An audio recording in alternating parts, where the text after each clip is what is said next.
La prévention aide à empêcher la survenue de toute chose ou fait indésirable. Pour éviter de se faire brûler par les rayons du soleil, on ne s'y expose pas sous peine de souffrances insupportables. Un empoisonnement ne peut pas agir si l'on n'a pas ingurgité un produit nocif.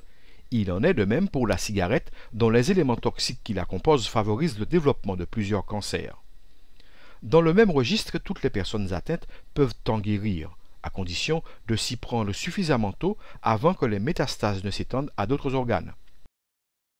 Plus de 65% de décès consécutifs à une tumeur peuvent être évités si l'on applique la prévention primaire, le diagnostic précoce et la médication appropriée. On connaît déjà un certain nombre de causes des cancers. On a parlé du tabac, mais aussi l'alcool, certaines expositions professionnelles. On a parlé de l'amiante, on a ici parlé du chlordécone. Je pense que voilà, ça c'est bien connu, mais il y a aussi certaines infections, certains virus. On parle de plus en plus, bien sûr, maintenant du fameux papillomavirus humain qui crée des cancers du col de l'utérus, mais aussi de l'amygdale et également de la marge anale. On a aussi d'autres facteurs qui sont moins forts, je dirais, pour créer des cancers, mais qui sont aussi l'obésité et la sédentarité.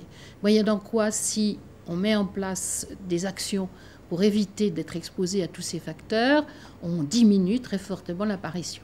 Ça, c'est la première partie du problème.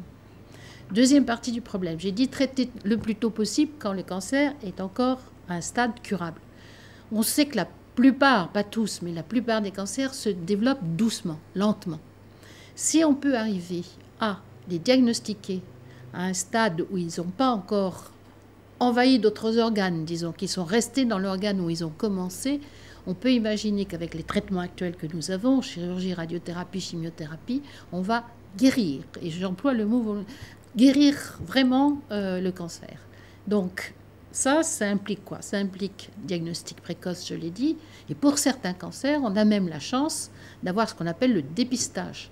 C'est-à-dire sur des gens qui n'ont aucun symptôme, pouvoir se dire « Ah, attention, cette personne a peut-être un cancer ». Alors, vous le savez, il y a 3 cancers pour lesquels on a la possibilité de dépister à l'heure actuelle. Bien sûr, les cancers du sein par la mammographie.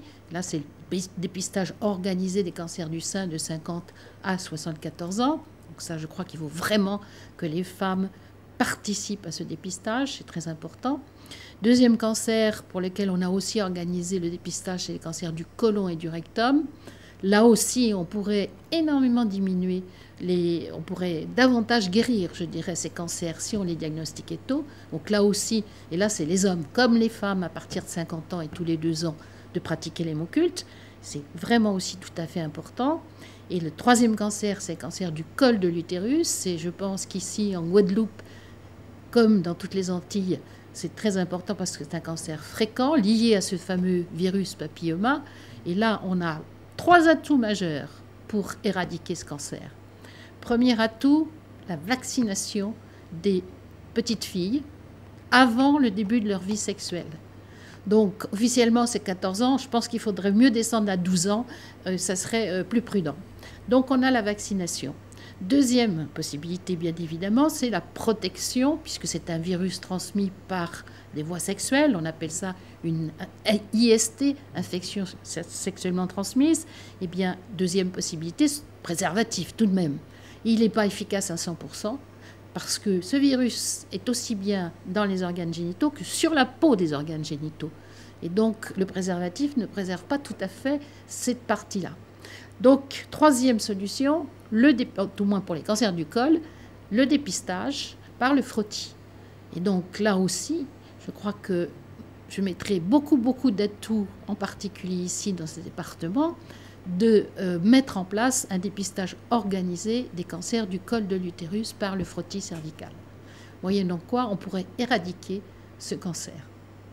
Oui, c'est une pathologie entraînant une situation inquiétante. Mais les progrès de la médecine ont permis de donner espoir en faisant l'impossible, grâce aux traitements qui, s'ils sont bien suivis, donnent des résultats inespérés et bien plus qu'honorables.